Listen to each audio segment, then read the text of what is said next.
Unfortunately, as we approach 2010, we have received word that the Census Bureau is going to change its practice.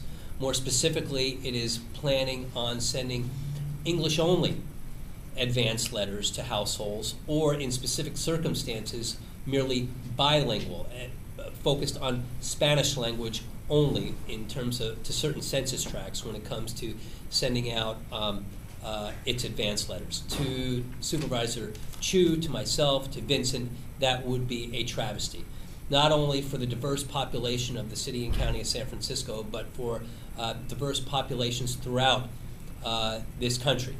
Here in San Francisco, we have over 275,000 residents who are immigrants, 325,000 folks that speak a language other than English only. And it is vital, many of those individuals are from Asian countries. And when you go and look back to the languages that were included in the advance letter back in 2000, there was a particular emphasis on reaching those communities because it was English, Spanish, Mandarin, Cantonese, Korean, Vietnamese, and Tagalog, I believe, that were the languages that were included. And it is our view that it is vitally important that as we head to 2010, that the same occur.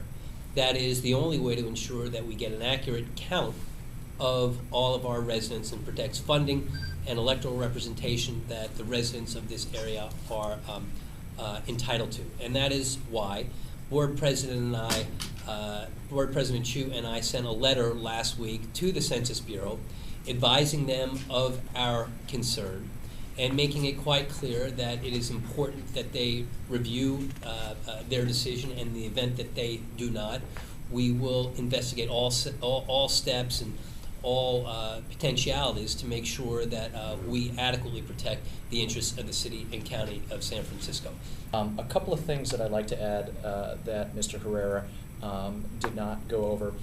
It is estimated that in the 2000 census process, we might have undercounted up to 100,000 San Francisco residents. And many of these individuals are folks for whom English is not their first language. So it is incredibly important that we obviously count everyone who is here, which is why the board, when we passed our budget a couple of weeks ago, we actually tripled the amount of money that the city is going to spend to ensure that our local census counting efforts are adequate. And this is why in recent months at the Board of Supervisors, we have passed resolutions around this very topic.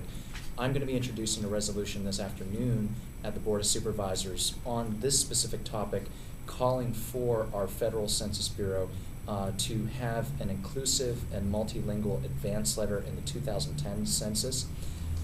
Assuming that level of residents that were undercounted in the 2000 census, the estimates of what it costs the city were up to about $30 million a year of federal funding, or $300 million over the past decade. And so this is something that is incredibly important for our city during these tough budget times.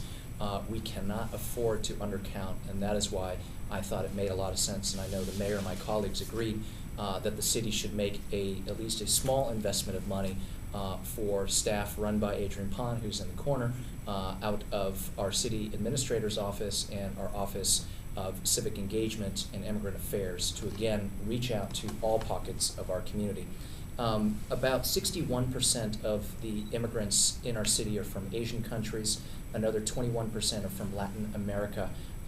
We are one of the most diverse cities in the world, and if we can't get it right here, I'm extremely concerned about what that means nationwide for other urban areas and for other states. And so I was very happy to join with our city attorney and with others in the community to really say that San Francisco, we want to stand up for making sure that the census counts everybody and help lead the charge to make sure that our federal government does the right thing.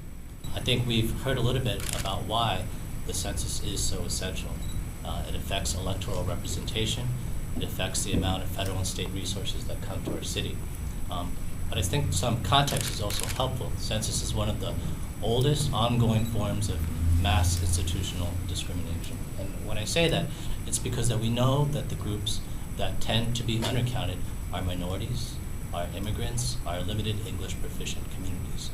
And so what ends up happening is you dilute minority voting power, and you end up shortchanging some of the communities that need the most these resources that take the form of better schools, better hospitals, road improvements, really the gamut of services that our government provides. I think that the census has made a bad decision to decide to have an English-only letter, or in some cases a bilingual letter, and I think it has a tremendously disproportionate impact on diverse cities like San Francisco with large numbers of Asian Americans. This is not something that's new. For many years, civil rights advocates have fought to have a more fair and more accurate census. And even in San Francisco, as the city attorney mentioned, in 1990, the city brought a lawsuit. But even if you go further back, for the Chinese American community, in 1969 and 1970, a group of Chinese Americans sued the census to try and get a more accurate count for Chinatown. And so the struggle is an ongoing one because it is so important, because it does affect voting rights, because it does affect the amount of resources that our community has. And I'm very hopeful that the census will respond to the letter that the city attorney and President Chiu have issued and really come back and negotiate and correct the mistake that they've made. Like one very simple solution to this is for census to include a multilingual insert in all of its correspondence with residents that direct in language, that provide in language to residents how they can get language assistance, whether that's a website, a phone number, because they've made a significant investment already to provide some assistance in language. But it's our view, if they're not communicating that directly to people in the language that they can understand, then you're essentially wasting the energy that they put into it.